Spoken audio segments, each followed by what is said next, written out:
Radio Free Skaro!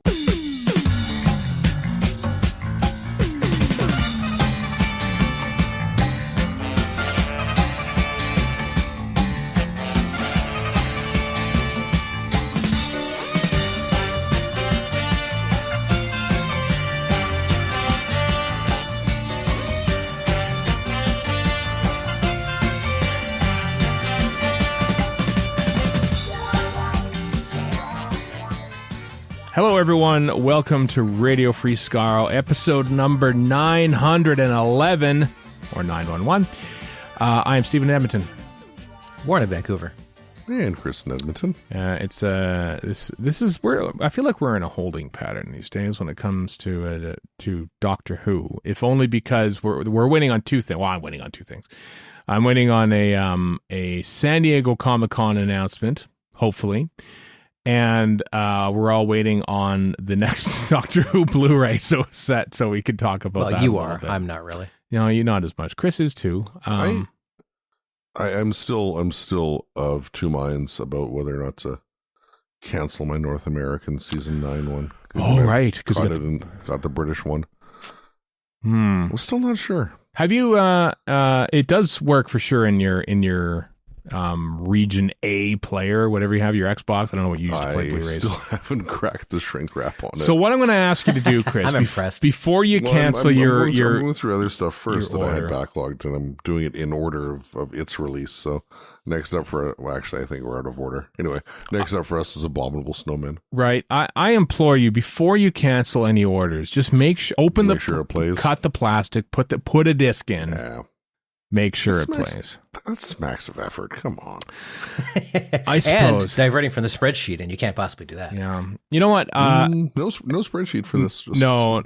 Just what's sitting on the shelf that we haven't looked at yet? So yeah, that's a physical spreadsheet, is what that is. Well, and as we determined, you don't spread shelf. You don't care much about nice. like what shelves look like, because you don't care about this big giant book of a Blu-ray case for Series 9, Season 9 sticking out amongst Season 8. Next time you come over, and you can look at the shelf and you'll crap your pants. No, I love how Stephen has insisted that everybody else follow his stringent standards on these things. No, I know. So I admit it did take me a couple seconds to think. Well, to be fair though, Warren, Chris is a stickler when it comes to many other things. So it's funny how he's not a stickler when it comes to just like you, Warren. Yes, you mentioned this. The only thing I care about physical media is books. And you're right about that. That's true. I just can't be bothered with anything else. No, and I care about Doctor Who physical media. And you know what? I care about other physical. I own the French Connection on Blu-ray, and I'm glad I do, because now it's been edited by Disney Plus, and and the Criterion channel has picked up that version, and that's the version that they have on there. Oh, really? That seems like a crime against the Criterion collection. I know it's kind of, there are offensive words removed, but who is that really helping? Is that helping the current audience? It's the French Connection. What'd you think you were getting here? Like, it's very real language for 1971. All right, it's a product of its time, but it should be remain complete. And I have it on Blu-ray, and it's complete there, unless they somehow manage to send a signal down the Blu-ray. But what changed Disney from doing the thing they do with their own properties, which is put the big warning saying this comes from a time of different attitudes, which I think is perfectly valid. You should totally do that and warn people ahead of time, especially if you're a parent watching a cartoon or something. But the French Connection, come on, you know what you're getting into there. Yeah, don't show your kids. I'm going to start the campaign here now for a cut of the French Connection that removes any reference to drugs. It's like 12 minutes long. It's just two chase sequences. Gene Hackman following that guy on the train, and then Gene Hackman in a car driving by the train. They cut out the bit where he almost runs into the woman pushing the baby carriage, because that could be deemed as offensive. And it's like, well, this is a weird 12 minutes. Driving. Yeah, Gene Hackman doesn't say a word in this. He just shows up and he waves, and then the movie's over. And I don't understand what happened. My favorite, and I'm giving away my age here, is whenever you see a warning and it says smoking in it. It's a lot. It's like, wow, really? Like I spent my youth, all of my youth, and probably up to about 30, seeing everybody smoke around me everywhere. Yeah. But if I see it in a movie now, I will be scarred forever. We're of the generation. Are we the last generation with like ever? Smoking sections in restaurants and airplanes. We must be. Yeah. I remember when they were smoking. And it was disgusting. Don't get me wrong, I didn't like it. Well, it's funny. We were Erica and I were going on a bit of a nostalgia trip because we were talking about birthday parties at McDonald's because it was her birthday this past week, and I remembered how my 8th birthday, we were going to go to McDonald's for my birthday, but they didn't have room for us. So they gave us the employee lounge, which is downstairs. It was private. There was an Ashtrays video game machine there. Oh, nice. And the Happy Meals that we had were like in little UFO spaceships. And those UFO spaceships were like formative in my development as a sci-fi nerd. And to this day, you still have them. I have pictures of them, let me tell you that. And and also, like, we were thinking, remember McDonald's branded ashtrays? Like, everyone who knows them is like, oh, yeah, they're like, you're sort of like, opaque I vaguely remember that. Brownish. You're talking the brown glass ones, right? Yeah. Well, they didn't start out as brown. They were all white, but they eventually what a surprise. Yeah. No, they weren't. No, they weren't. They weren't at all. No, it's, you know what? Tying this into Doctor Who, the Adventure in Space and Time got a later start time and a rating because of all the period accurate smoking that was in that movie, because... You know, if they weren't like, William Hartnell's just like he's chain smoking. Everyone smokes because it's 1963. Oh, yeah, and so, but because of that, it's like, there was no nudity or swearing or violence in it, but smoking 18 plus. I can't think of anything besides the smoking that might be deemed quote unquote offensive. Yeah. Yeah. Toby Halo's bartender. Yeah. Oh, wait, that's not true. There is a racial epithet said by Sacha Dhawan about himself. That's true. Yeah. Yeah, there's that too. Oh, and you're right. Toby Halo's bartender is not exactly a pleasant fellow. So again, probably period accurate. Yeah, very period accurate. Yeah, so. Doubtless. It's fine. We mentioned how we're sort of waiting on Doctor Who stuff to happen. I mean, nothing has been announced for San Diego Comic-Con, possibly because there's a certain writer's strike going on. But like there's no like, catch the Star Wars panel or something on the Saturday, or catch the Marvels panel or something. Like, nothing has been announced in terms of like big sort of trade fair panels like that. So I don't feel like Doctor Who's being singled out, but. I don't want to ruin your working vacation, but a sick, twisted part of me does want to see what kind of panels they come up with if there's absolutely nobody to draw from. Well, it's like, here's the guy that painted the set. Yeah, maybe it's me. Maybe it's like, let's do an hour with Steven Shapansky, who has spoken to people who made Doctor Who. And it's like, that's my connection. And I'll just bring up Paul Cornell and they'll build. Sir, this is what we do in the Shadows panel. Oh, I didn't like that. I didn't like that. But we'll tell you this. Doctor Who. I will tell you this. Matt Berry was in that, and he's a fan of Doctor Who. There we go. That'll be my panel. Hey, he did his own cover of the Doctor Who theme. So. He did. He absolutely did. And he is the Doctor in a April Fool's joke that is magnificent from 2 years ago. Yeah. And he's also a fan of the box sets. So said Matthew Sweet. Tying it back around to the first part of this. Yeah. Say he's a fan of the box sets. So at Cali, that was mentioned. Yeah. The classic series box sets. Oddly enough, Doctor Who. We're in Edmonton, so we have to sort of. Take what we can get, but Doctor Who adjacent stuff is actually in town here this weekend because Jinx Monsoon is on a tour for their show.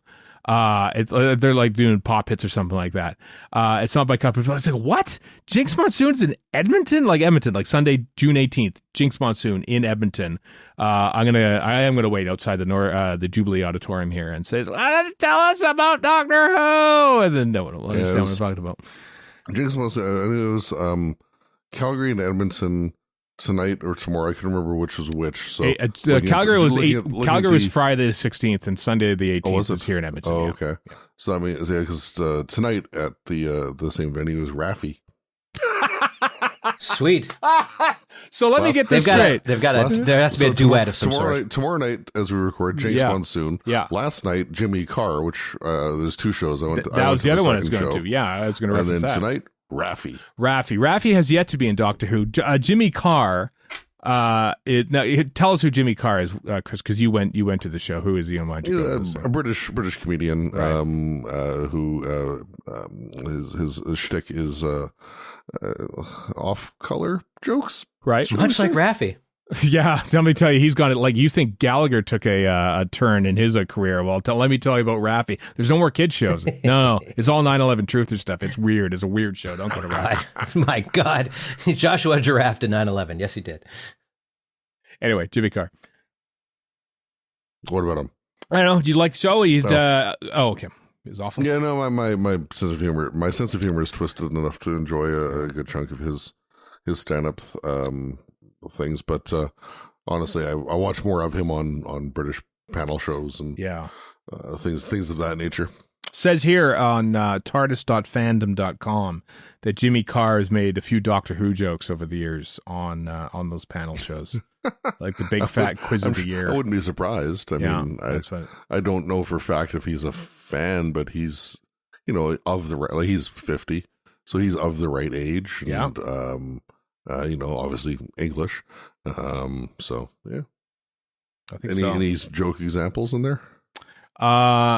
No, there's listing of the joke, but no performances of said jokes. So you have to... are the jokes themselves listed there though? No, they're not. Oh, they're so just. You can't tell us a joke. I cannot tell you a joke. I'm looking through here. Oh no, I probably shouldn't. No, well, some of them, as you say, are off color. Then I think they probably exist better in context. So no, I'm not. No, not that one either. So anyway, if you're interested, check out tardis.fandom.com/wiki/Jimmy_Carr with 2 R's, like Gene Carr, former NHLer and player of the Los Angeles Kings, who inspired the Eagles song "New Kid in Town."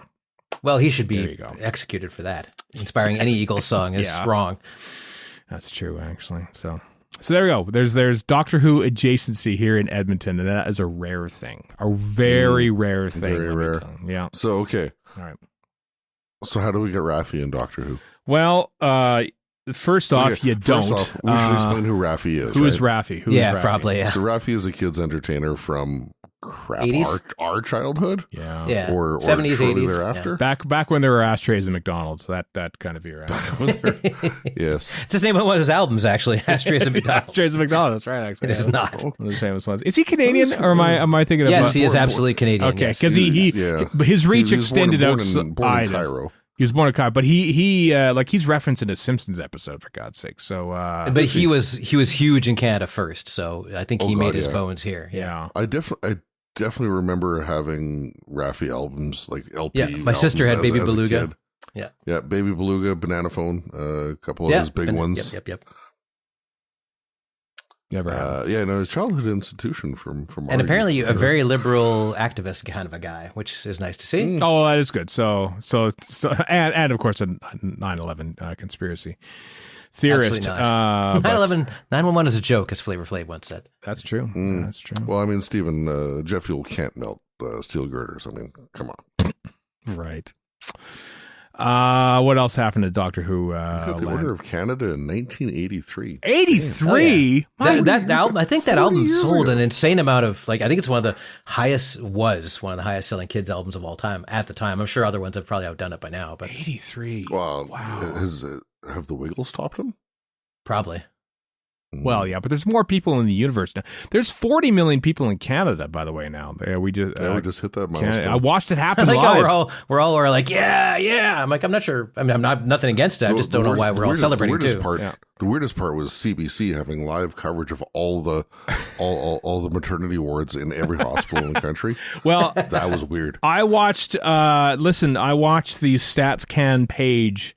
Live ticker. They put up a live ticker in the past few days once we got closer to 40 million, and I watched it happen. I think it was a non-permanent resident moving to BC, which is the thing that tipped it over. I was going to say, you also would have to watch all the citizenship ceremonies and all the rest of it, wouldn't you? Because it could very well be one person like that as opposed to a baby being true. born. Well, it doesn't have to be a newly born person. That's true. Yeah.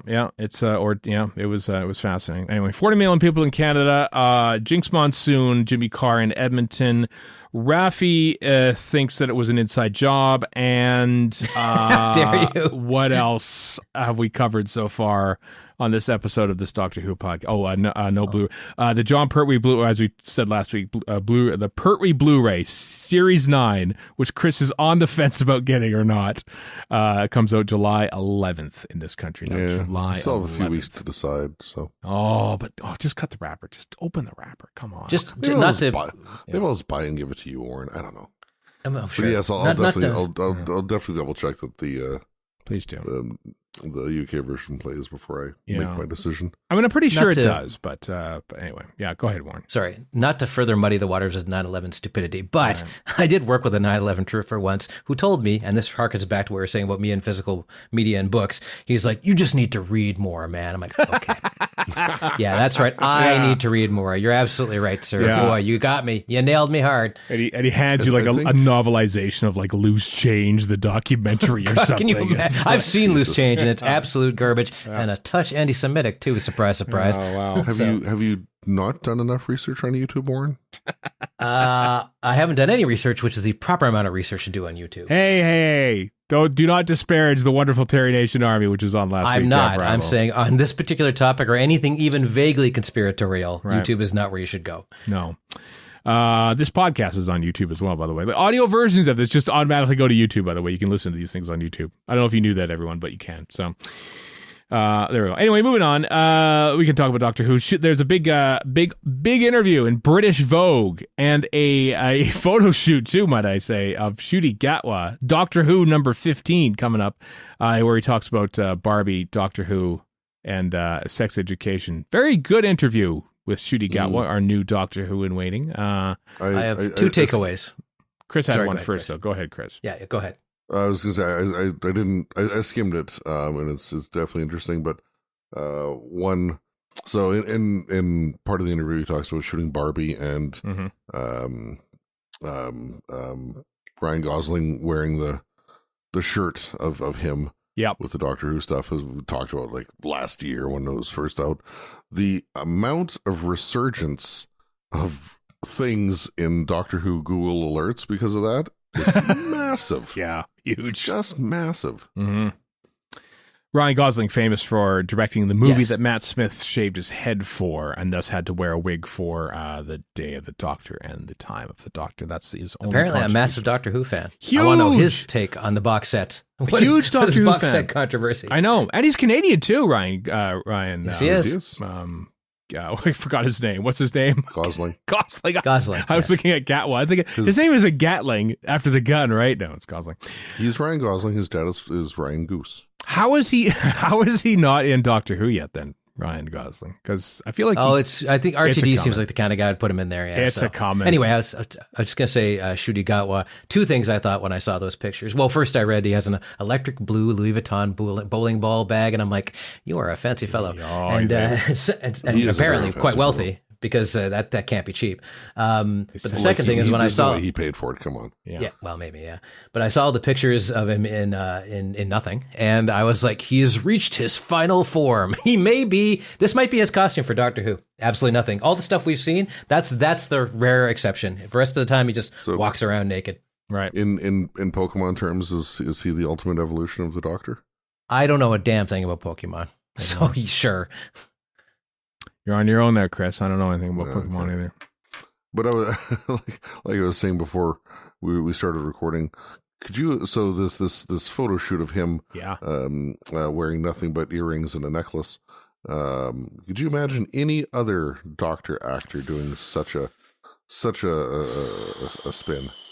No. I can imagine them doing it. It wouldn't be a good idea. Tom Baker. No, thank you. I mean, Tom Baker, I've seen Tom Baker was that in a movie once. That's true. Yeah. How coquettish could we make William Hartnell? Very. Listen, I've seen that steam bath scene in the Romans a few times. I mean, we're getting close there. Let's flip this around. Which Doctor do you want to see least in this photo shoot? Oh, that's just body shaming. A little bit. Actually, it kind of is, isn't it? Yeah, just a little bit. So we'll Sylvester McCoy. Sylvester McCoy what was it now? Was it the Absolutely Useless Guide to Doctor Who? Was that the book that listed basically all of doctors who have appeared nude somewhere? And McCoy was like naked on stage for like half a play, basically of some run that Gonzo stuff. Obviously, Matt Smith got his kid off and Pertwee and all that. And then there was Tennant, but Tennant also performed. I can't remember the name of the play, but he did a stage play once when all he had was a policeman's hat covering his midsection. Oh, really? Hamlet. It was Hamlet. That is a famous scene from Hamlet, I think. Yeah, it is. to be or not to be. That covered is by a policeman's hat. The question. Anyway, one aspect of the article that I thought was interesting as I whip through here, but months after getting the role, is what he says. I went to the producers. This is Ncuti Gatwa saying this. I went to see the producers to get the scripts, and they asked me thoughts of the show's costumes. And he actually went to a couple places, some black colleges, and looking for ideas, and they were very preppy and things. And they said, cool, but it's quite traditional. So the producers of Doctor Who actually said, you know what, we can sort of push the boundaries a little bit, push it forward, as he said, so they're really keen on progress. So the fact that we have the outfits that we do so far that we've seen of Ncuti are partly because of Ncuti Gatwa, but also because I'm pleased that it's not just him kicking down doors, that the show itself was looking to sort of completely go against what they've sort of done before. So that's pretty cool, I thought. But have either of you seen any of his other work yet? Nope, I have yet to see 5 minutes of Sex Education. Haven't seen it yet. That's it. Yeah. Are you planning on seeing Barbie? Listen, he's not the primary star in it, obviously. No, so that's still in there. I did see him in a trailer finally. So, I saw him in a trailer. We went to see a movie at the cinema this past week, and there was a new Barbie trailer that I hadn't seen before, and he was in the background in this one scene several times. That's Ncuti Gatwa right there. I was literally pointing my finger at the theater, or Leonardo DiCaprio style. Exactly. Yeah. I finally ascended. I was in the States for work last week, and so the Metreon was right across the street from my hotel, so I went to see Across the Spider-Verse, or whatever the hell it's called. It's quite good, and but it's an AMC theater, so I finally got to see Nicole Kidman as a golden goddess of cinema explaining things to me, and I'm like, I have ascended. But besides that, here's something you'll love as fellow Canadians. There is do you know where the exits are? Remember to stay safe and watch your valuables. I'm like, what the hell is going on? What's it? What? All right. Okay. I guess so. So I was like, this is very strange. Yeah. America, I don't get you. Well, not as strange as the cast of Dungeons and Dragons showing up on camera before the movie started to weird. Say that thank you for coming to. You're the heroes for coming to the theater to watch this. And Hugh Grant looking supremely disinterested. Get me out of here at once. It was great. I'm like, we're all you right now, Hugh Grant. We understand. That's got to just be a post-COVID need. It is, but cinemas thing, right? Yeah, but still, it's just thank you for seeing us, and not sequel part 8, the Marvel trilogy or whatever. It wouldn't surprise me if they did that one day near the end of shooting, which would be about a year before it came out, when they had no idea one way or the other if people are going to come to the cinema. So they had it on hand, they used it, right? I don't know if they had it on hand. I think they cobbled them together really quickly. And so it says, please do I just mean that like they probably made it when they had less of an idea of people being back in the cinema, and then you kind of got to show it because you paid these guys. Oh, well, you don't have to show anything you don't want to, really. When you paid these guys, you got to show it. Listen, I don't know. I'm just saying that's what Marty Scorsese thinks. Listen, I shot 4 hours of footage here. You don't expect me to not put it in the movie, do you? That's why all of his movies are 4 hours I don't know the ins long. and outs. I'm just trying to guess why that showed up, because it seemed inappropriate, which means they planned it way earlier. So very weird. Is there any way for me to segue into a non-spoilery rant from Warren about the first episode of Star Trek Strange New Worlds? I don't think there is, Warren. But I understand that you had problems with it. Spoiler-free. Don't spoil it, because people might not have watched it yet, but you were annoyed and you wanted to have the floor. It's real simple. I have a rule that goes for any TV show I'm watching or movie, and that is, am I looking at my phone too much? And I can tell you right now, I was looking at my phone a whole lot, to the point where I listened to the excellent podcast, The Vulcan Hello, with this time Jason Snell and Scott McNulty on the Uncomparable Network, I believe. Anyway, they were echoing the same concerns, and they were mentioning stuff that I forgot even happened. I was like, when that happened? When this happened? Must have been looking at my phone. Also, I'm happy for you, theater kids, but I found Carol Kane colossally annoying. I found her this is just like, oh, look, there's somebody being a theater person in our show. I'm like, that's great, I guess, whatever. Doesn't really feel like Star Trek to me, but fine. I got to tell you, anyone who watched, I was in the room. Erica's a fan of the show. I'm not, so I don't. She actually said, I'm going to go watch it in the bed. Oh, you can watch it here. It's perfectly fine. So I was in the room when his husband was playing a video game or something like that, and Carol Kane came on screen, and as I was sort of like had one eye on that performance, I was thinking, anybody anybody who enjoyed that and watched Doctor Who in the 1980s owes a big apology to the estate of Richard Briers after his appearance in Paradise Towers, because like we're hitting like that kind of level. She's that over the top. Oh, she's pretty over the top, outrageously over the top, and like in the 80s, like this is just pantomime, and now it's like every show now has this performance that we go like, okay, I guess we're doing this now. I'd love, because I know before recording you said you'd never seen Scrooge, but I'm curious how this might compare to her. We might have very over the top Scrooge. I might have seen it once, but I don't remember it. So and I enjoy her in Kimmy Schmidt, where she's over the top. She's good at being over the top. I just don't really think it fits what this show's supposed to be, or maybe it does, and maybe that's why I didn't like it. But Did you ever watch Taxi, Stephen? No, I never watched. Did you ever see her as Simca? I know of which you speak. So that's a no. Okay. That's a no. I barely do. Never watched it. I could tell you the entire cast of Taxi, and the theme song I could almost play on electric piano. Theme song's great, but it's from a jazz record. It's not an actual theme song. But no, I didn't watch that. Erica did mention that she's here for the every Star Trek series has a weird lady engineer who appears here and there throughout the course, because after Tig Notaro in Star Trek Discovery, just like who shows up and disappears for weeks more at enjoyable, a time. Frankly. Yeah, Tig Notaro is fantastic.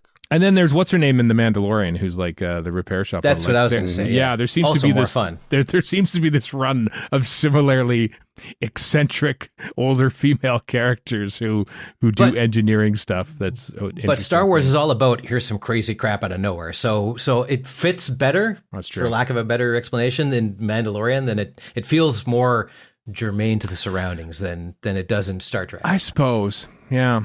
Yeah, and that's just maybe me going, this isn't my proper start, being an old man. That's probably part of it. But yeah, I don't know why I'm the one that is holding a torch for the original series of Star Trek when I don't actually enjoy it. But I feel like, why are you doing this? This is ruining the legacy of that show I don't like. I love the original series, but there's plenty of campy nonsense in that too. Oh yeah, there is. So basically, this particular thing got on my nerves. Is all I can really say. Right. Yeah. Why do I get the feeling I'm gonna really enjoy her performance? Oh, you probably will. I know, Chris. You're a theater kid at heart. That's right. To a point. Yeah, you are. You've been to plays. You've been to plays. I mean, you're probably the most. Yeah, gross. I've been to more musicals than you two combined. I think, and you're still our friend. Yeah, I know. I haven't been to one musical, so.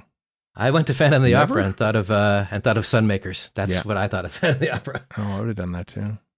Well, I mean, I know you only like the movie version, I realize, but I know you at least like JCS. Jesus Christ Superstar. No, thank you. Yeah, I almost considered maybe possibly going to there was a version in Edmonton here last fall. I thought about it, but it's not the 1970s. There's no Carl Anderson as Judas in there. No, thank you.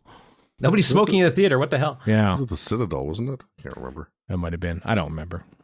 Anyway, moving on. I can't listen, folks. We've done 911 numbered episodes of this, and I can't believe that we fill the time like we do. I hope you're enjoying this. I'm sorry. I'm also sorry. Next up, Lenny Rush, BAFTA award winner. Lenny Rush is going to be in Doctor Who in an episode, or some. I don't know. They're very vague when it comes to these. Playing a mysterious character called Morris in a future episode of Ncuti Gatwa's Doctor Who. Lenny Rush is 14. He's really good. I didn't know who he was, I admit, when the press release came out. And then I remembered that he was in a skit for Red Nose Day recently. And then I watched a 4-minute clip of his BAFTA award-winning turn in that show, Am I Being Unreasonable, which is on BBC, but it's also on Hulu in the US, but not on Disney Plus here. And he's really good. So I'm really intrigued. He's 14. I can't believe this. So I'm looking forward to seeing what role he plays in Doctor Who coming up. So it's kind of cool. So they must be shooting stuff for. There's a lot of people in this series of Doctor Who. I can't believe they're cramming this into 8 episodes, unless they're shooting 2 seasons back to back, which I wouldn't put him past. But anyway, the picture the BBC put out is him on a Segway with like a bow tie, looking like a business guy. And is that reflective of the character in any way, or is that just a previous thing he did? Well, that's his Segway. And I don't know if the costume, you're right, it does kind of look like maybe it's actually an official photo shoot. So I think the outfit is for the show, but the segue is his. So it's okay. So I don't because it feels like an RTD thing to have this guy being a business dude running around on a Segway giving orders. I mean, he's only 14, but maybe he's like a child prodigy space business dude. Oh, like the Santaran, whatever the hell the Santaran two-parter was called. I can't remember anymore. Radigan. Like that guy. Radigan. Yeah. Is it Radigan or Rudiger? Radigan. Oh, I think it was Radigan, yeah. Stratagem, yeah. Mm-hmm. And the Poison Sky. Yeah, don't know who he's going to be. He's playing somebody called Morris, so that's coming up. So they're going to be shooting that soon because they usually only do these casting announcements when they're about to shoot on location somewhere. So who knows what role Lenny Rush will play, but... yeah, it made me want to go check out the show because it's only 6 episodes. I love British TV. They do one series and it's 6 episodes. I think, you know what? I can do that. I can watch 6 The very thing that's destroying American TV is what you love in British TV. Yeah, oddly enough. Well, they've done this for years, though. That's the thing. They've always only made 6-episode series of They've never had writers' rooms. It's a totally different setup. It's always been a gig economy over there, basically. Yeah, it's kind of bad when you think good or about bad. I'm not passing judgment one way or the other, but that's what it is over there. There's that Writers Guild of Great Britain. I think protest is the term they used. Like a sympathy protest, in Leicester Square the other day, in sympathy for the Writers Guild of America. And Russell T Davies was talking about the writers, like the gig economy for writers, and how things aren't. They expect things to get worse over there because things aren't great in the U.S. And, mm-hmm. But yeah. Speaking key takeaway. Speaking of British series and whatever, don't forget Queen of Oz is out now. I don't know what that is. I saw people talk about it. Catherine Tate's in it. It's a sitcom. What did she play in that? Have you seen it? Have you seen it, Chris? Plays a royal. I'll say no more than that. Okay. I haven't seen it yet. I've only watched the trailer. Oh, I watched the trailer and I've seen Ian Levine say good things about it. Or whatever that's worth. That's a mixed bag there. Wow. All right then. At that same protest, by the Russell T Davies is posting. He did some interviews. There was I think a Hollywood Reporter tweeted it or something, maybe Deadline. I can't remember. He was there talking about the writer's strike, and he just said the gig economy and stuff. And he was there with Jack Thorne and Charlie Brooker at the same protest. So, and through all that, I learned that the president of the Writers Guild of Great Britain is Sandy Toksvig. I don't know who that is. Who is that? That name sounds familiar.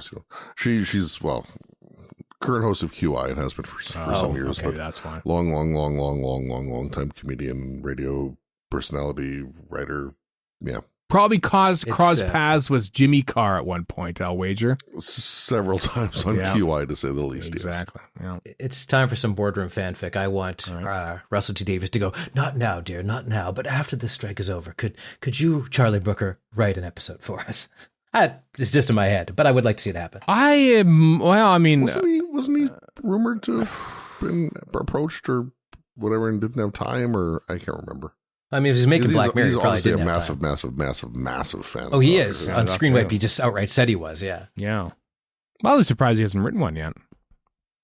Well, I mean, he's been working on Black Mirror for the past 5 years and a bunch of stuff, so yeah. Nobody watches And if you're going to do, like we've argued this before, if you're going to do writing for Doctor Who or doing your own thing, you're probably going to pick your own thing. That's why true. Wouldn't you? Because we've seen what they pay writers for Doctor Who. I mean, you're doing it out of love, really. You certainly are. You certainly are, yeah.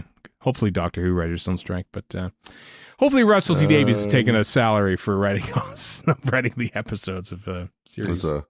Just Googling it, there's I mean, it's on more than one thing, but NME ran an article in October 2016 about Brooker having been approached in the past to write Doctor Who, and he just didn't have time. Come on. That's almost 7 years ago. Find the time, Brooker.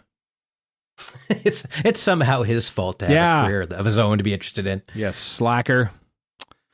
The official Doctor Who website has posted a handy little rundown of some of the more recent Big Finish plays that are out right now, including Adventures of the Fourth Doctor, which is Angels and Demons, the Fifth Doctor, Once and Future, The Artist at the End of Time, which features Peter Davison, Georgia Tennant, and Colin Baker. Colin Baker finds his way into a lot of these, even though he's not. He shouldn't, quite frankly. He's out of canon. He's out of step, but he's also in Once and Future, The Artist at the End of Time. Anyway, and also the Wizard of Time. They all have time. They all have time in the name, which is a Tom Baker one with Louise Jameson. Man, why just called the Wizard of Speed and Time? Damn it! Yeah, I know. Exactly. And have Mike Jitlov somehow credited in there. Yeah, exactly. There's also Far From Home, which is the Seventh Doctor audio versus the Vashta Nerada, and the Fourth Doctor faces the Weeping Angels in Stone Cold, and then lastly. It's no, not lastly. There's more. The War Master Solitary Confinement with Derek Jacobi. You remember Derek Jacobi. And then the Ark, which of course is the original version of the Ark in Space, which is way different than how it actually turned out to be on the television. So all those and more, all the links, one page to find all these things that are available from Big Finish in June. That's this month. That's the month that we're in right now. Just out this morning as we recorded this, episode 1 of By Hook or By Crook, a new prisoner podcast by Luke, ex of Timidwhoop and Tin Dog, current of Tin Dog podcast, invited myself and Erica on to talk about Arrival, the first episode of The Prisoner. We recorded this like a year ago. I think they've been banking them all, and then they come out every week or so like that. So it's fun. I don't remember this chat at all, so I hope you do. You'll have to listen again and be reminded of how it went and what it contained. I could listen to it in 5.1. There's a 5.1 mix and links in the show notes. I see that. I know. I have no idea what they were doing 5.1. Nerds. Luke is ambitious. Yeah, very ambitious. Oh, he's a professional. Between doing like, his profession is video stuff, but like. In the days of a bajillion audio podcast, Doctor Who podcasts, he took it the step further and did the video and so 5.1 for this. I don't think I've ever heard of any other Doctor Who podcast, or any podcast for that matter doing a 5.1. Somebody must have, but yeah, you're lucky. You're lucky this is in stereo, folks. Okay, that's. I mean, there's no reason for it to be. Although I used to pan mono used to like pan the a Beatles. little bit. Come on. Yeah, that's true. Yeah, it's true. Anyway, links in the show notes if you want to listen to the first episode of that. There's some other great I appear later on, by the way, in my own episode. It's mostly Erica talking about Arrival because she loves that episode. The first episode is what hooked her on that show. And then, as the last 3 or 4 episodes came out, she was less enamored with those. But that first one's really good. So she wanted to talk about that one. So I saw somebody describe the final episode as some kid watched it for the first time and told their dad, who was a huge Prisoner fan, it's just a bunch of memes. And I'm like, damn, that kid is not wrong. No. Fallout is kind of a bunch of memes. Yeah, I'm sure we've discussed this in the past and it was completely forgotten, but to put that in Beatles parlance, is she a Red Album and you a Blue Album person? Wow, I think so, actually. It's very much so, probably, now that I think about it. Yeah, you're talking about the Beatles' greatest hits, yes, which are both great. Well, the red one covers the pre-Sgt. Pepper and then 62 to 66, I believe. Yeah, and the blue covers the good part of the Beatles. No. Okay, so I used to play D&D to the 62 to 66 album, so I have fond D&D memories somehow, right, with old Beatles tunes. Like that's all Beatles is good Beatles, except for Come Together, which sucks. But other than that.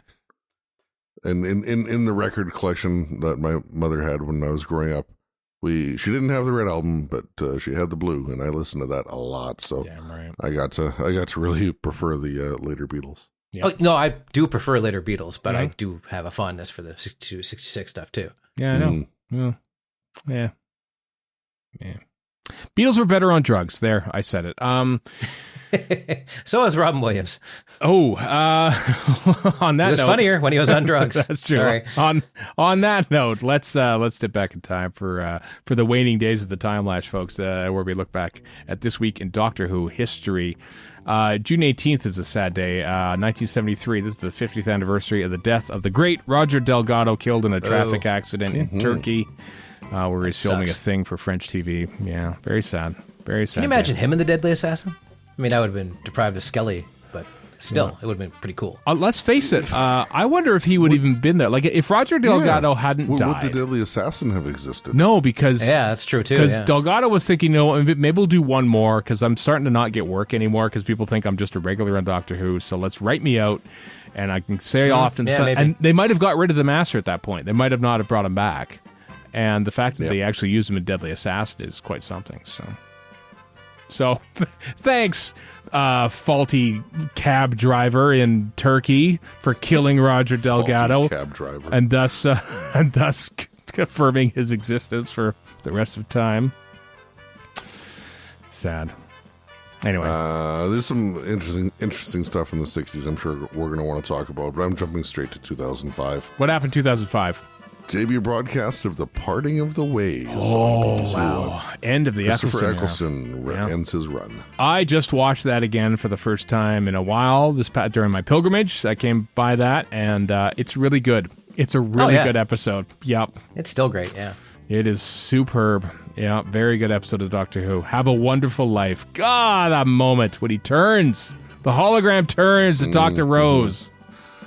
Something. Good Dr. Eccleston. That was over in it was over in less than 2 weeks. The Eccleston era was done. I was done with watching Christopher Eccleston. It felt weird. It feels weird now watching Modern Who because the series go by so quick, and it's you could take longer listening to his Big Finish stuff. Yeah, actually would. Just like Tom Baker now too. You know. This is quite an arc here. This is in 1 year. In 1 year, this happens. 1965, June 18th. The BBC announces that Peter Purves has been cast as new companion Stephen Taylor. 1 year to the day. 1966, June 18th. Debut broadcast of Peter Purves' last episode of The Savages, episode 4. Ooh, wah, wah. 1 year. Yeah. How about that? I was going to say, it always seems like Stephen was around longer than just a year. Well, not even a year, really. I was going to say that, but again, too. it's also the era of 40-odd episodes. That's true. They were is that sheer force of personality on Peter Purves' part? Because he is a presence. What, for being on? Oh, for a year? Well, probably because just for like being around afterwards, and so we all kind of remember him because he's some companions just go off and do whatever. Right. And he was on more TV shows, and I think he was on like EastEnders or Coronation Street or something. He's just always in the media, right? Peter Purves was a Blue Peter for years, and then he was okay. like doing Cruft's dog shows and doing other things. So but he still had a presence in the media, and some people very don't, much. So just don't remember them as much because the actor isn't in our faces all the time. Oh yeah, because Purves was on Blue Peter for what, like 11 years? Like he was on there forever. Quite a while, yeah. A whole generations of kids grew up watching him on Blue Peter, and so he's more known for that, of course. But so he's used to being in the public eye and talking about. And let me tell you, he is as sharp as a tack. I interviewed him over Skype after a Gallifrey one that he had been at. We didn't have time to do an interview there. For the John Wiles thing. Yeah. That one was. I can't remember the particulars. It's so long ago now, but we didn't have time at the convention, so we arranged a meeting over Skype and Zoom together. Scoop. A couple weeks after that, and it's like his memories of that era, just like Michael E. Bryant. Like he must have been just like recounting these memories in his head for the past 40, 50 years because he just knew everything. So, yeah. Which is good because a lot of us in Doctor Who doesn't exist. We're relying on his memories basically to tell us about what the hell happened since John Wiles canceled the telesnaps. Thank you very much. Anyway, anything else? June 18th you want to talk about? That's Masters of Luxor, commissioned from Anthony Coburn. The good old Masters of Luxor. One of the legendary that one made its way into a complete script book. I remember they published like in the early 90s. You could buy the whole script of the Masters of Luxor. You could perform it right now. I'm sure Big Finish has already done it, but August 2012, Big Finish released it. Nigel Robinson wrote the adaptation. There we are. There it is, right there. Doctor Who quiz book author Nigel Robinson. Yes, and purveyor of the target range towards the end as well. But yes, very prolific in the Doctor Who. It was fiction and nonfiction realm. Yep, absolutely was. I guess adaptation and nonfiction realm, whatever. I don't remember. I don't know the particulars of these things, but anyway. Shall we move on? Do you want to move on to June 19th, yep. Juneteenth, if you will? Happy Juneteenth for those celebrating in the U.S. Did we broadcast of the Chias episode 5? Oh, thank God, it turns around. Does it get better for you at that point? Finally turns around a little bit, and all it took was these giant ball-shaped robots that are the size of a house. Still one of my coolest dollies, I gotta say. Yeah, and light cigarettes for Verity Lambert. That's true. Although there is some deplorable stuff in there, and because Edmund Warwick does. Maybe when you're watching it in 1965 and your little 17-inch TV screen at the other end of the room, maybe they sort of look alike and stuff. But 17 might be. What are you, rich? Like, yeah, that's true. Come on. That's true. Anyway, that's the Doctor Who. Okay, destroy. Yeah, that's the only episode of Doctor Who, apart from Doctor Who and the Silurians, that features the name Doctor Who in there. So. Just to go on a complete tangent, you just mentioned giant tube screens. A friend of mine has a 33-inch tube screen that is too big to get rid of. And so I told him, because he finally wants to get rid of it, I'm like, just advertise it for retro gaming. You're going to make a couple $100. And he's like, yeah. And so he is. 33-inch? That's actually a heck of a good idea. Oh, yeah, man. because video game systems from the time are built for tube TVs that go to a certain size. And so these games do look better on a tube TV. So now if you advertise on a Craigslist and say, hey, this is perfect for retro gaming, you can make some money on these things. So he's finally going to get rid of this giant brick of a thing. Well, that's the thing. You need a flatbed trailer to actually haul it off, though. They're so huge. Well, that's the gamer's problem, not his. You do.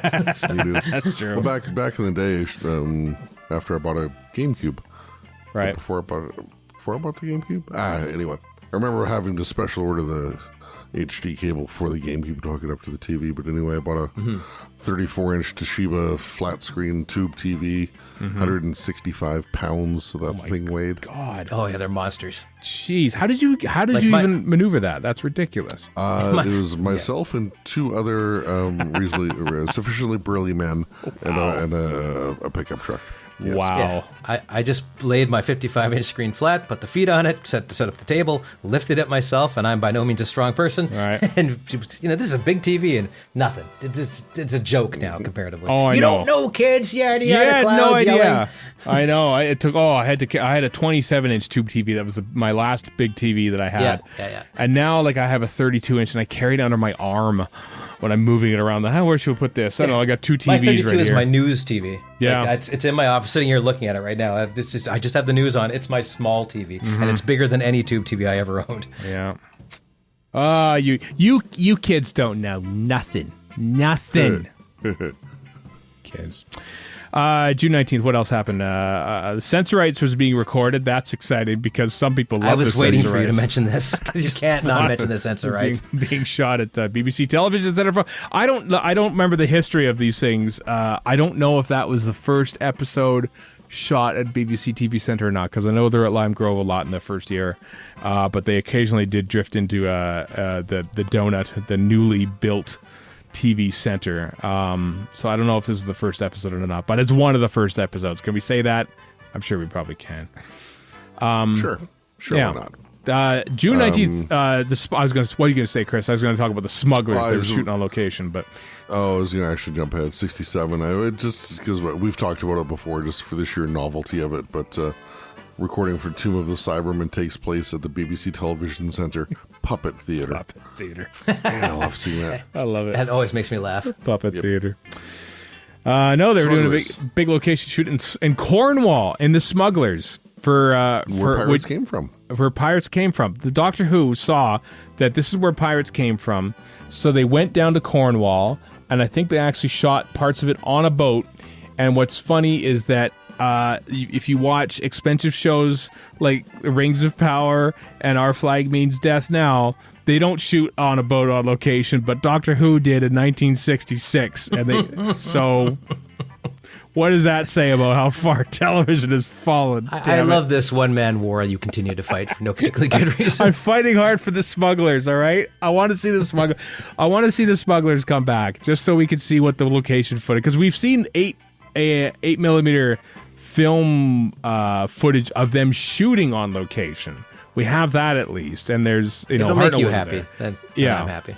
Yeah, it would make me very happy to see this because let's face it, with Curse of the Black Spot and Legend of the Sea Devils, the Smugglers by default is the best pirate episode Doctor Who has ever made. That is not much of a contest. No, it's not, but it wins it. It wins it anyway. We also tie that in with 31 years later in 1997, Julia Smith, director of The Smugglers, passes away. She does. She does done. Well done, Chris. And thank you for not pointing out, as I will point out now, that it says birth of Julia Smith. It says birth of. Yes. That'd be highly impressive that she directed The Smugglers 31 years before her birth. Before she was born, yeah. Interesting. Yeah. Possible. It is timey-wimey. Mm-hmm. I have one from 1984. What do you got? Christopher H. Bidmead is commissioned to provide a storyline which will become In the Hollows of Time, which I pre-did the research so Chris doesn't have to. Well became a Big Finish audio and was one of the hiatus ones that Colin Baker never got to do.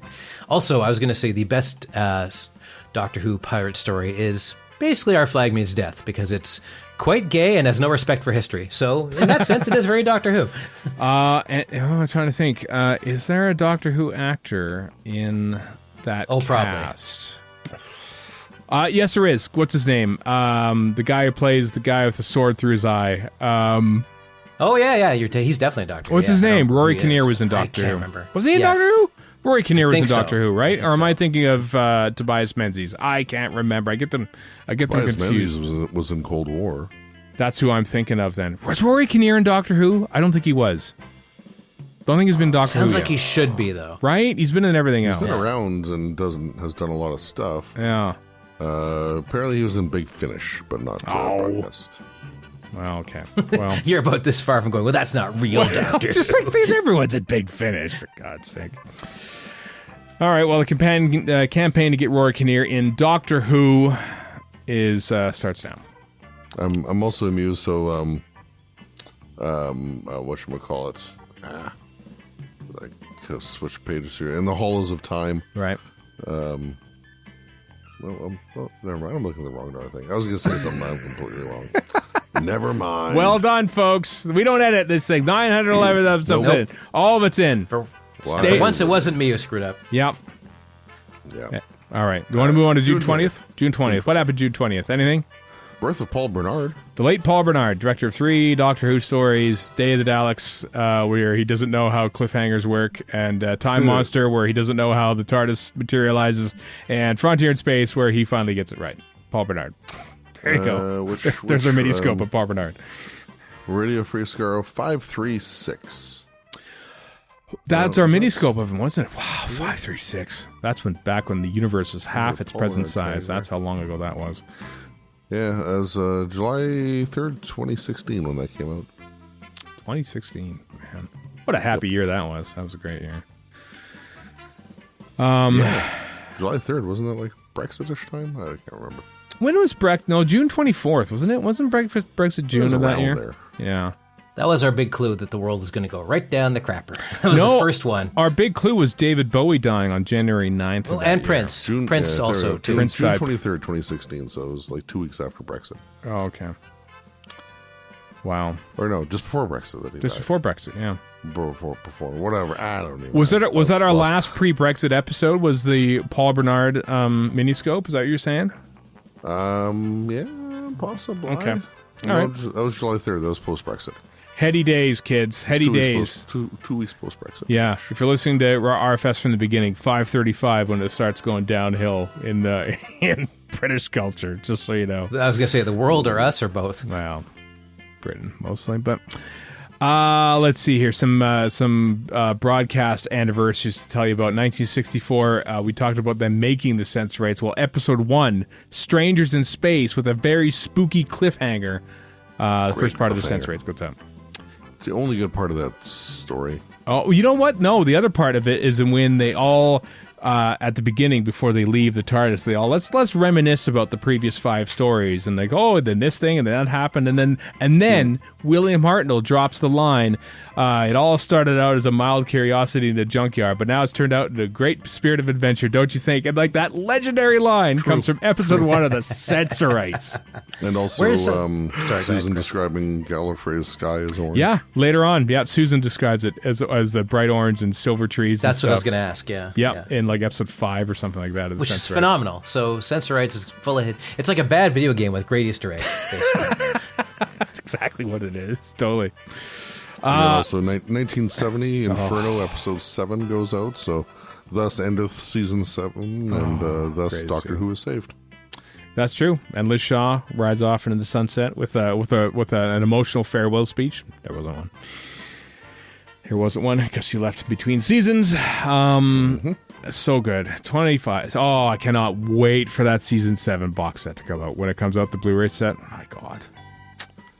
We might have to do a whole special episode just on that. Just 25 special episodes just on the season 7 Depends box what's on set. it, I suppose. Well, probably 25 episodes of Doctor Who at the very least. Well, clearly 25 episodes of Doctor Who. Yeah. Yeah, I don't know what they're going to have for extras. They're going to leave out Ambassadors episode 4 for no good reason. That's true. Just to get Stephen really mad. Yeah. Yeah. I wonder, actually, speaking of, I wonder if they're going to fix the title burn-in on Spearhead whenever that comes out. The title burn-in. Oh, is there an issue on a release of one of the 18 different physical releases of Spearhead from Space? All of them, because it's like on the Master or whatever.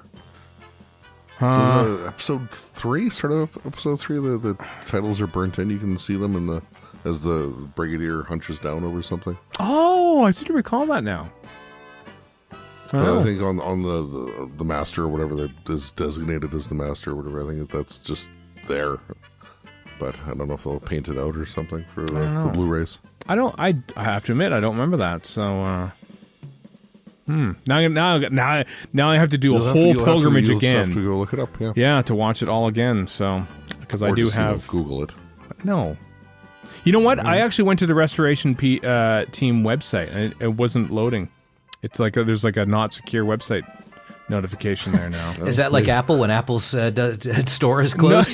No, new stuff's coming in? Well, I haven't updated in like 8 years, but it's still... I'm assuming Steve just got sick of paying for the domain. I know. Yeah, which is too bad because it's a really good website about how they restored stuff. So anyway, that's too bad. I should ask them. Send me all the original files for your website so I can save them as PDFs or something like that. Or I could just go to archive.org, I suppose. I don't know.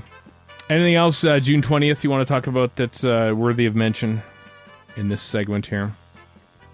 No. 1975, Bob Baker, Dave Martin commissioned Right the Hand of Fear. Sorry, Sarah Jane, you went out on a sour note like Although that. I think that was like the original version, which was way different or something like that. Was it? Okay. Yeah, I think it was different because they originally thought that Liz Sladen was leaving before that, and then she didn't, so they had to cram her departure in there or something like that. I don't know the whole history of these things. Who knows? I probably do know, but I just forget. Yeah. June 21st. Happy birthday, Erica's mom, Renee, who is a fangirl prime on Verity Podcast. She's been a Doctor Who fan forever. She went. This is my favorite. Like when I met Erica's parents for the first time in Wisconsin.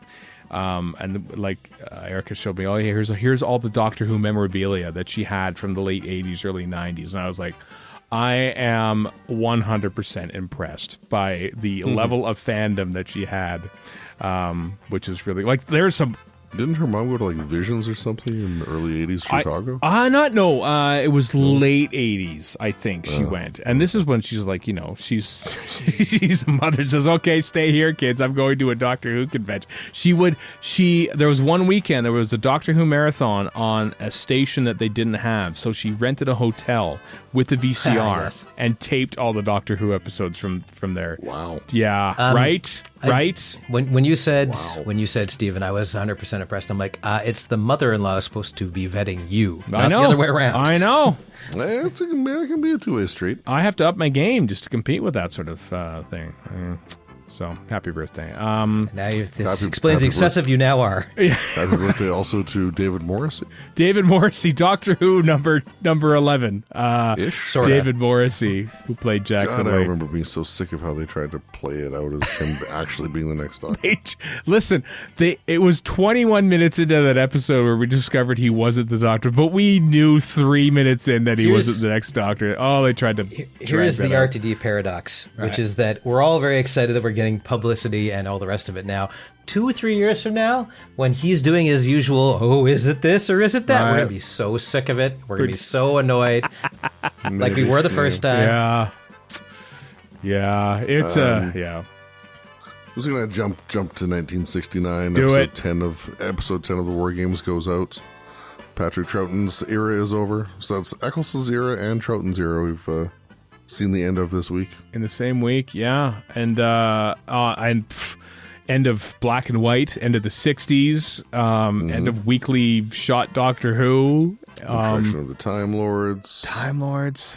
Man. Force Regeneration. And like all watched by what, like 4 million people? Like it was, man. Those numbers were tanking. Doctor Who really, don't forget, the episode 10 when it went out was probably shot like 8 seconds before. It literally was shot 6 days before broadcast. Literally shot. And also, 4 million is tanking. Like that's a gift from the gods now. Yeah.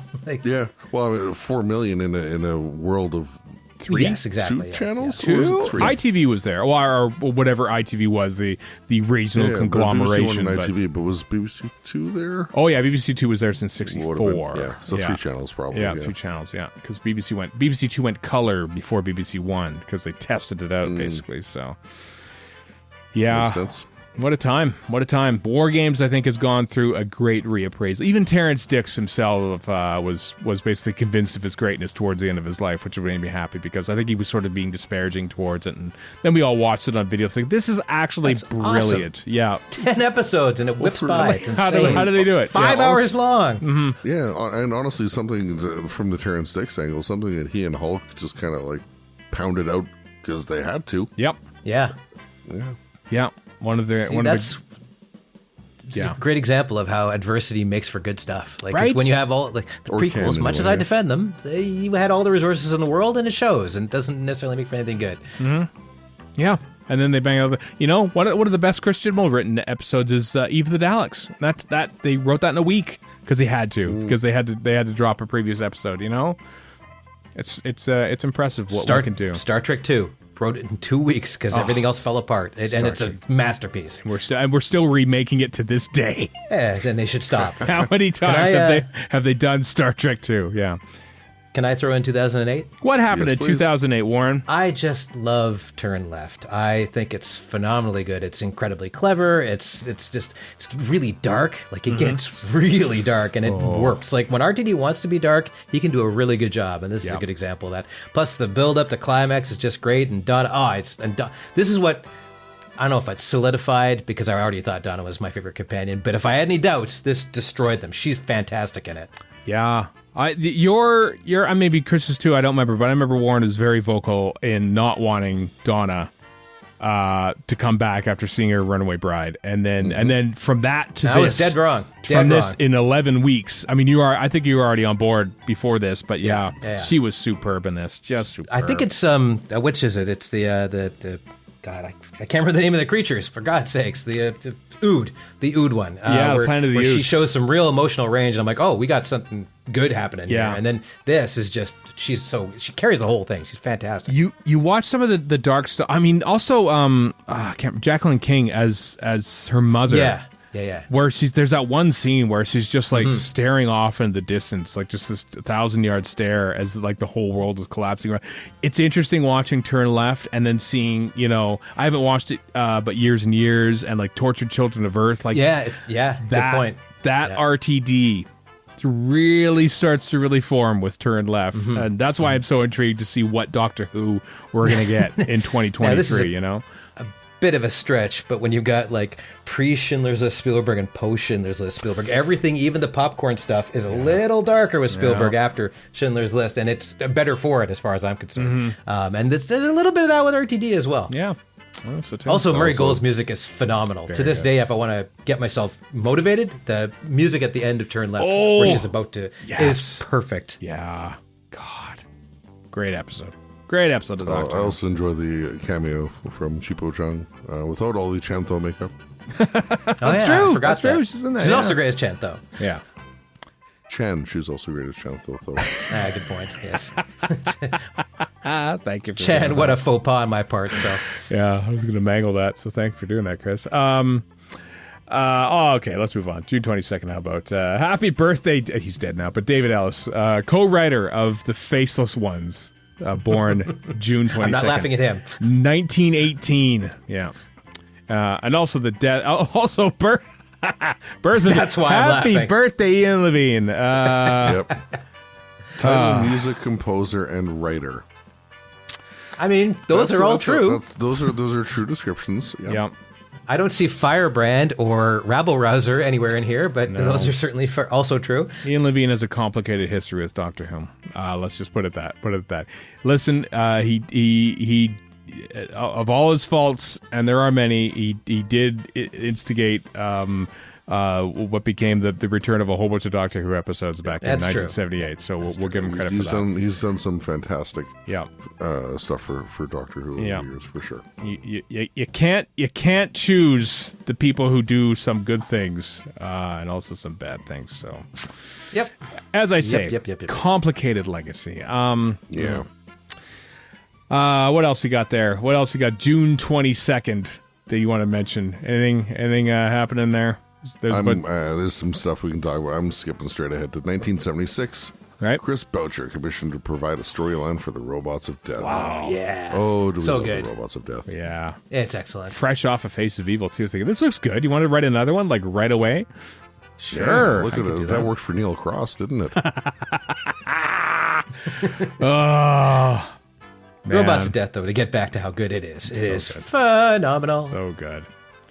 Yeah. So and good. funnier than hell. Very funny. Chris Boucher, man. Chris Boucher. We already lauded him for when he passed last year, but God, great writer of Doctor Who. And then 1988, recording for Silver Nemesis takes place in Greenwich, London, in advance of Dimensions in Time recording in Greenwich. Yeah, but when they were shooting in Greenwich, London, also on hand were the producers of New Jersey Network's The Making of Doctor Who, shooting that, which was formative. I saw The Making of Doctor Who, which came out as The Making of Silver Nemesis when they got put out on VHS. Hopefully it'll be on the Blu-ray, because it wasn't on DVD. I saw that months before I actually saw Silver Nemesis, which I thought was really intriguing to see, basically watching the Doctor Who Confidential about an episode before you see the episode. It's so that was pretty cool. Neat. 2004, big day, I guess. I haven't read this yet. Mark Thompson becomes the BBC's Director General. Soon thereafter, he makes inquiries about whether it is possible to cease work on the Doctor Who revival, but is rebuffed by BBC One Controller of Programs, Lorraine Hennessy, Controller of Drama Commissioning, Hennessy. Why do I always say Hennessy? Yeah, you always say Hennessy. I do, because I expect to say Hennessy, yeah. Controller of Drama Commissioning, Jane Tranter, and Executive Producer, Julie Gardner, the latter of which, of course, now own Bad Wolf, who are making Doctor Who, so... Which I find fascinating. Basically, now, in like 2021, Julie Gardner and Jane Tranter spread Bad Wolf throughout the past to remind them to save Doctor Who. So I bet you they were sitting there going, maybe we shouldn't do Doctor Who. And all of a sudden, Bad Wolf appeared on the floor of their office thinking, no, this is a reminder to save Doctor Who now before, and so we can give ourselves jobs 20 years after this, which they did. It's quite the fanfic. I've written it just now. So, we're alternate universe. Lorraine Hennessy is known as Lorraine Hennessy, and that's why I keep calling her that. It has a horrible drinking problem of drinking Hennessy. Yeah. That's what it's called there. Mm-hmm. That's how you change the names to make it legally distinct from that's the actual true. story. I was going to say it's a Mickey or Ricky thing, but not really. And then before we move on, 1973, Katie Manning's departure is announced to the press. What? Yeah, we're getting close to. We finally did some episodes on Lazy Doctor Who this past week because Erica took it off for her birthday, and so we doing like Planet of the Daleks or something, right? Yeah, we finally finished up Planet of the Daleks. So the next one is Green Death, obviously. So we'll be getting to that in the days and weeks to come. So get to cry all over again about her departure from Doctor Who. Could you imagine if she actually went back to Skaro and left at the end of Planet of the Daleks? No. Could you imagine being robbed of her in the Green Death? Ugh. And speaking of alternate reality stuff. Yeah. It's fascinating that as we move on to June 23rd, which is the broadcast of episode 6 of the Green Death, they announced her departure one day before she actually leaves Doctor Who. Well, you got to brace the public, right? Yeah, that's impressive. Like, that's almost a surprise ending in a way, you know? Like, I thought, looking back at it, it builds up to it really nicely. You can kind of tell when she's going to leave because she's going to marry Cliff Jones. But at the time, they're probably thinking, I don't know, Joe Grant's getting a little too friendly with this Cliff Jones fellow. And then when it happens at the end, it like sort of almost comes as a shock, you know? If you weren't paying attention to the news the day before, you would have missed it. You're thinking, oh my God, just left. Very effective. Also, June 23rd, the birthday of Mary Ridge, who directed Terminus, which, of course, was a disaster. But she had a hell of a career before that point, I guess. 1966, Michael Craze and Annika Wells are introduced to the press as Ben and Polly.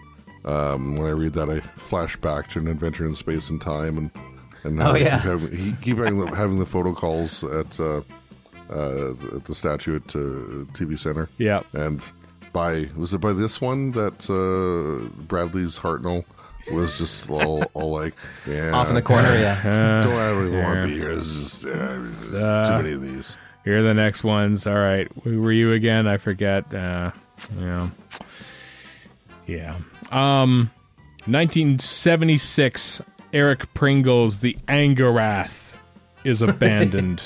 Yup, it sure is. Whatever it is. And Eric Pringle, he wrote The Awakening. He did.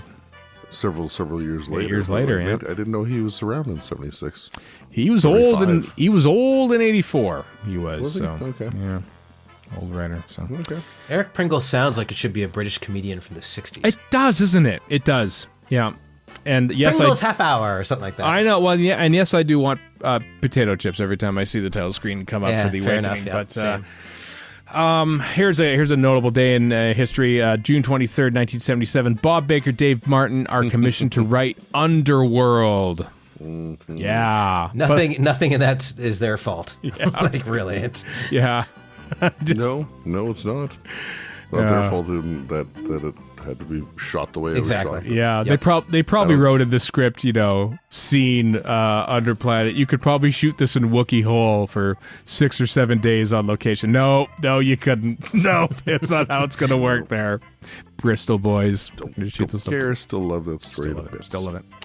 Still love it. Yeah. I've already mentioned about how Warriors of the Deep was affected by Margaret Thatcher's war in the Falklands. And recording for Warriors of the Deep takes place at TV Center 6 a week earlier than planned because of the schedules provoked by the general election called by Margaret Thatcher at the time, and the Merkur wasn't ready. And so this is the day that Doctor Who died. And guess what? It still wasn't ready. Yeah. Paint dripping off it and everything. So, yepers. Warren, did you want to talk about 2007 at all, perhaps? I very much enjoyed the sound of drums. I don't know why people. Probably because it's not as good as Utopia, but what is going to be as good as Utopia? It's just a hell of a lot of fun. Also, if you're a shipper, and I am not, but if you're a shipper, this is pure gold, baby. The whole phone call between conversation lives large in many minds. Never occurred to me at the time, but afterwards I'm like, oh yeah, this is pretty shippy, damn it. But also, like, it's just when Tenet turns into old Tenet, okay, it doesn't work out all that great in the next episode, but at the time, that's a great climax. And then what's his name being John Sim, saying decimate 1/10 of the population. I'm like, wow, the master is going whole hog on this one. Like, he's never been this crazy before. And then, all the Toclophanes are just laying waste to stereotypical Americans covered in flags and so forth. Anyway, it's just a hell of a lot of fun. Also, first time we see Gallifrey, and not the first time we hear the Gallifrey music, but it's done to good effect. It is, yeah. And kudos to the proper use of the word decimate as well. Actually, literally killing 1/10 of the population. So I appreciated that. There you are. It might be wholesale murder, but at least it's mathematically precise. Exactly. You listen to me, Thanos? Let's our music is rap. I can't believe how long we've stretched the segment. One more day to go. One more day to go, kids. Huge day though, so we have to talk about it. 1963, David Whittaker is appointed story editor of Doctor Who. Big, huge appointment right there. David Whittaker, very, very important in the forming of Doctor Who. We'll get to other stuff, but I do want to frame that with literally 20 years after that, Glenn McCoy is commissioned to write the first episode of Timelash. So there you go. There's your bookend right there. Grand opening, grand closing, as Chris likes to say. Yep. Thanks, Sayward. 1965, an untitled historical story set in Newfoundland by John Le Carre is rejected. All about the Vikings. All about. Wouldn't that have been fun? Yeah. Was Newfoundland part of Confederation in 1965? Yes. 1949. Okay, so 49, right. yeah. So technically, it's still set in Canada. I was going to say it was before. It was still set in England, but no. Set in whoever was living in Newfoundland at the time. I don't know what indigenous population. But it was technically British at the time in 1949. 65, it wasn't obviously, but yeah. No, but the actual story was set when Eric the Red or the Vikings made a settlement. So not even British. You're right. Yeah. No, okay. no, they were cast off by the indigenous population there, never to set foot again. Newfoundland. There you go. Yeah. Kind of probably had it coming. Yeah, they absolutely did. Newfoundland is defended. Never been to Newfoundland yet. Never been yet. Nor have I. I've loved to go. It's fairly beautiful. You can drink the screech and kiss the cod, Stephen. Apparently, these are things you can do. I know people who are from Newfoundland, so yeah. We live in Alberta. We know lots of people. That's true. It's a giant. Listen, kids. Canada is a giant country, and it's easier to fly to London than it is to Newfoundland because it really is. Yeah, and cheaper. Way cheaper. Yep. Yeah, probably cheaper too. So. And their time zone is a half an hour later, so as we always know, very confusing. 8 o'clock, 8:30 in Newfoundland. That's just how we watch things in this part of the world. Anyway, anything else? June 24th, the last day of this Timelash you want to talk about? There's a few things, but oh man, it's a big list. Yeah, I haven't even had a chance to skim it yet, so let's just talk about Charlotte and Dennis Plimmer, commissioned to write the Cerebroids. Never heard of this before. Never heard of this before. Sounds like a Super Friends episode. It kind of does, actually. Doctor and Joe. Nothing really there for information about what the story would have contained. Oh, well. Probably brains. Probably brains in jars. That's my guess. 1972 debut broadcast of the Time Monster episode 6. The country breathed a sigh of relief. Damn, sorry, it's over. Liz Miles, but it's finally over. John Levine appears naked. He does. No, thank you. As much as I rag on the Time Monster stuff, I do dig the Time Ram stuff.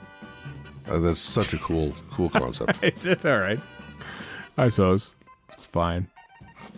I don't know. I was more at your original impression. Thank God it's over, more or less. I mean, the overall, yes. Yeah.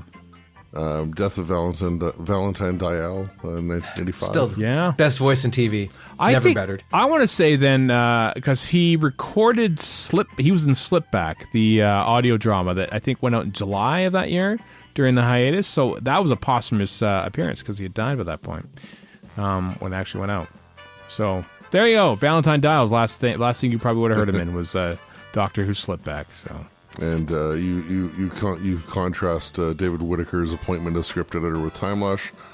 I also bring you 2006, the debut broadcast of Fear Her. Oh dear, I gotta watch that later this week. Oh man, I was gonna say you don't have to, but you do. You're you. I do. Well, because I'm not gonna skip episodes, but man, having just watched The Unquiet Dead, Idiot's Lantern last night as we record this, and then watching this and it's the same episode. It's like you can tell that Fear Her was dropped in as a late replacement because we kind of already covered this ground more or less with the Idiot's Lantern, so we're needing an episode and we got to put this one on and.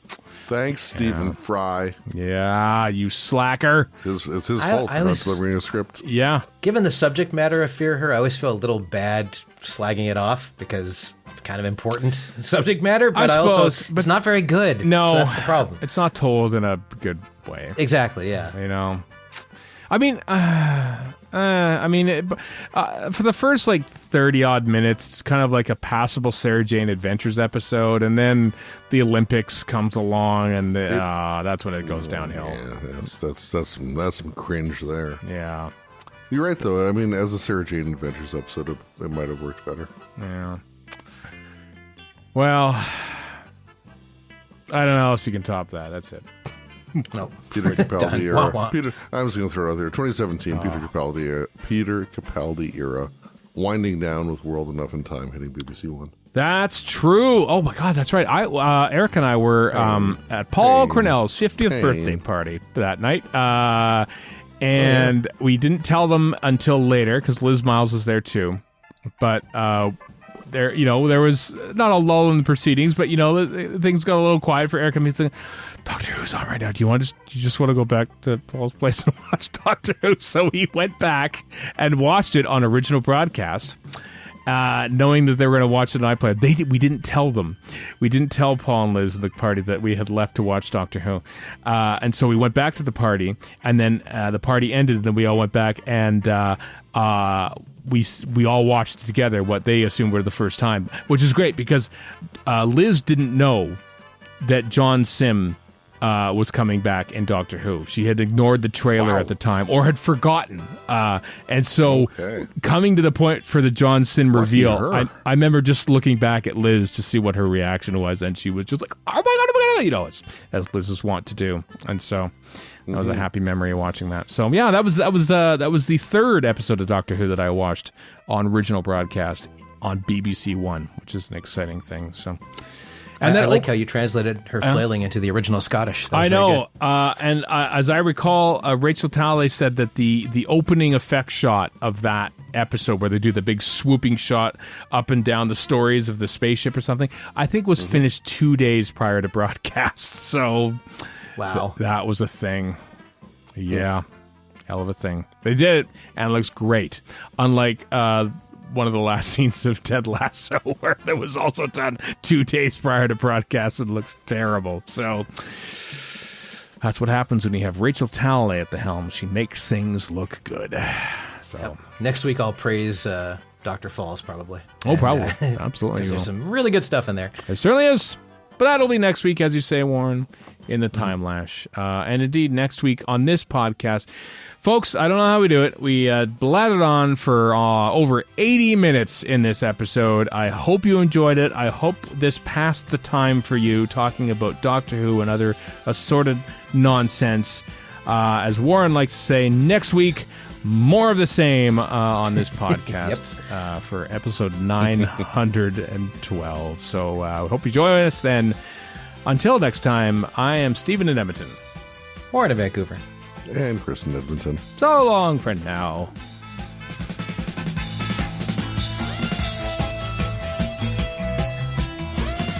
You've been listening to Radio Free Skaro.